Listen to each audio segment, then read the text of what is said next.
Le futuristique Duane Elgin explique comment le tore constitue le modèle primaire utilisé par la nature pour la vie à tout niveau. L'évolution implique de s'ouvrir, se déployer. La question est donc la suivante. Qu'est-ce que l'univers déploie? Ce que l'univers déploie, ce sont des systèmes auto-organisés, et vous pouvez le constater à tout niveau. Un système auto-organisé est un terme technique utilisé pour décrire simplement un système qui se connaît lui-même en profondeur. Nous pouvons voir et observer ces formes auto-organisées partout dans la nature. Nous les trouvons sur la coupe transversale d'une orange ou d'une pomme. Nous les observons dans la nature dynamique d'une tornade. Nous les voyons dans le champ magnétique autour de la Terre et dans un champ magnétique similaire autour d'un individu. Nous pouvons le voir dans la structure d'une galaxie spirale tout entière. Nous pouvons l'observer dans la structure d'un petit atome. À toutes les échelles et au cours de toute son histoire, l'univers a un projet unique, cultiver des tores. L'univers est une usine qui cultive des tores.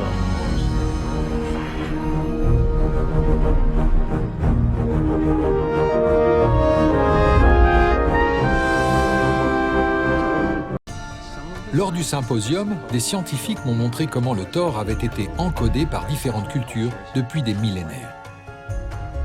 Apparemment, les cultures ancestrales ont ancré ce code dans les formes les plus durables dont elles disposaient, dans les histoires, les icônes, les alphabets et les constructions. Nous voici sur l'un des plus vieux sites sacrés du monde, le temple d'Osiris à Abydos, en Égypte. Très peu d'écrits ont été trouvés dans le temple d'Osiris.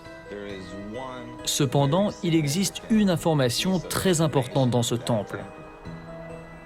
Sous la forme d'un dessin à peine visible, mais clair et précis. Il n'est pas gravé dans la roche. Il n'est pas sculpté.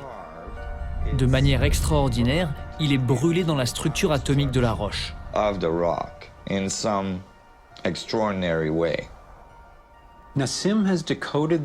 Nassim a décodé le symbole d'Osiris en 3 dimensions.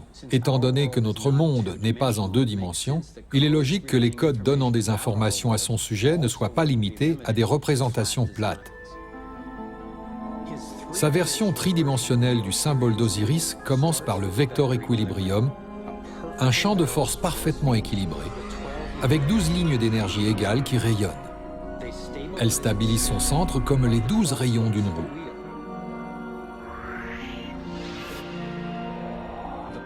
Le modèle primaire du flux d'énergie équilibré autour de cette structure est le tore.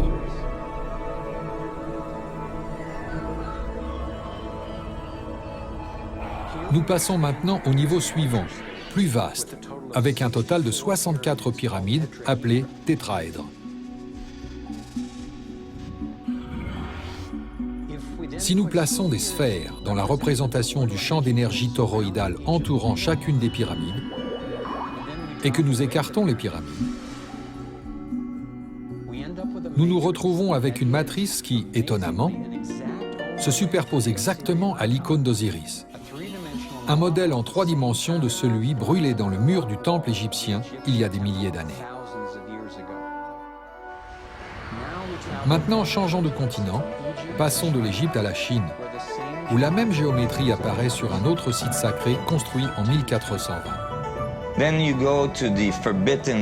Rendons-nous à la cité interdite, où résident les dieux du soleil, et où l'on trouve à l'entrée les chiens fous, gardiens de la connaissance. Ils gardent la connaissance sous leurs pattes. La même géométrie de 64 unités d'énergie est de nouveau encodée. Je me suis alors demandé si le fait que le même dessin apparaisse dans des lieux importants sur 2 continents différents était une simple coïncidence. Mais ensuite, Nassim m'a montré que cette géométrie de 64 unités d'énergie est encodée dans différentes cultures tout au long des siècles, partout dans le monde. L'arbre de vie kabbalistique hébreu crée également une structure identique, le vector equilibrium, y est de nouveau intégré à chaque niveau. L'antique sagesse chinoise intitulée Yi Jing est basée sur 64 hexagrammes symbole composé d'une série de 6 lignes, certaines continues, d'autres cassées.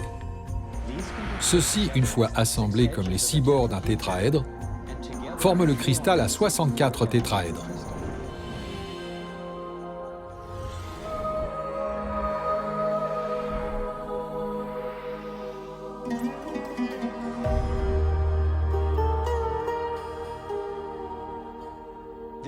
Le même modèle réapparaît dans la recherche scientifique moderne. La double hélice se caractérise par un alphabet de 64 codons utilisés pour encoder notre ADN humain. J'avais constaté que la connaissance de la géométrie vivante de l'univers était très avancée il y a des milliers d'années. Mais comment donc pouvait-il en savoir autant ?